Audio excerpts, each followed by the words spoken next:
Hi, weeknight wine friends. I'm enjoying a little glass of bubbly because the holidays are coming up and I know you want to celebrate. So I've got the perfect weeknight wine that can carry you from the week to the weekend all the way through next week's Thanksgiving. And this is a sparkling wine from California. It's got to be from California, right? It's got to at least be from the United States because Thanksgiving is an American holiday. So the wine that I've chosen to share with you today is the Gloria Ferrer Sonoma Brut. So this wine is made in the method traditionnelle, which means that it's made just like champagne. Basically, that means that it got its fizz in the same bottle that you're buying, and it's made with two grapes that are traditional in Champagne, Pinot Noir and Chardonnay. A little bit more Pinot Noir than Chardonnay, about 75+% Pinot and about 20+% Chardonnay, which makes it delicious. So I bought this bottle in the grocery store today, and it was about $17, y'all. Went right over to the wine rack and checked it out with the rest of my groceries. So it's a great buy for a weeknight, and also if you're gonna have family or a few friends over for the holiday, because you can afford to be generous with your sparkly. Let me show you where this is from and tell you the story behind it.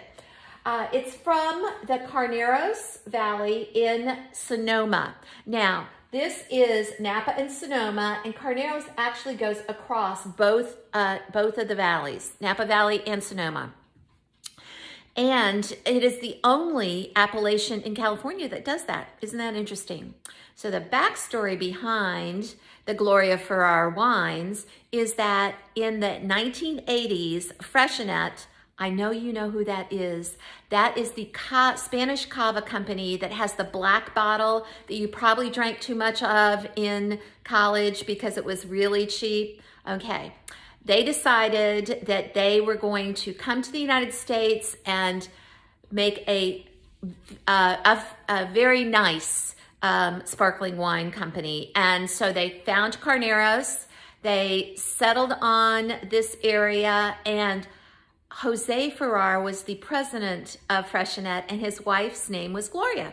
And that's how it got its name. So they grow Pinot Noir and Chardonnay there, and they make actually sparkling wine and still wine. But we're gonna find the sparkling wine in our Georgia market. And let me just tell y'all, if you have a chance to go to California, it is a fabulous visit. You can visit the caves that are cut into rock, just like they are in France for Champagne. Really interesting, really good. You can even take an agricultural tour there. But let's start talking about the wine. So if I look at the color of this wine, it's a beautiful light straw, and those bubbles are really coming up from the bottom. That is something that's very typical of a Champagne style wine, all kinds of little small bubbles. And it's a beautiful straw color. That's the light yellow color for white wine. Good word for white wine. And I'm gonna go ahead and smell it. I'm not gonna swirl it because if I swirl, I lose the bubbles. And I love those bubbles. So let's smell it together. Okay, I get citrus, which is a gimme for almost any white wine. I also get a little bit of like almond or nutty. I get a little bit of, we call it stone fruit, maybe white peaches or nectarines. And I get something that smells a little like bread yeast, which is very typical. Or in the wine world, we call it typicity. So it has a lot of typicity for the sparkling wine made in a Champagne style. I'm gonna taste it now.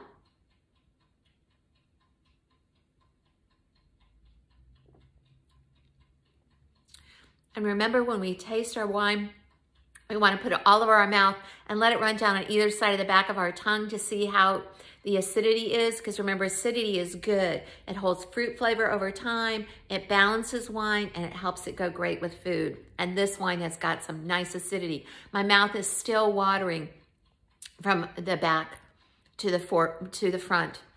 And the first thing I can ask myself is, does this wine taste like it smells? And yes, it does. In fact, it tastes even a little more citrusy, more zesty.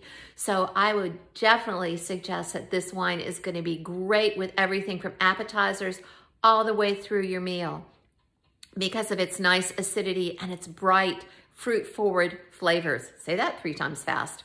So this wine, about $17 in the grocery store. Serve it up cold. Oh, and the last thing I wanted to tell you is, you notice I don't have a traditional champagne glass here. Here's a traditional champagne glass, and look at the size of the opening of that champagne glass. I can't really get my nose in there well, and you know, most of the enjoyment of wine, believe it or not, is in the aroma.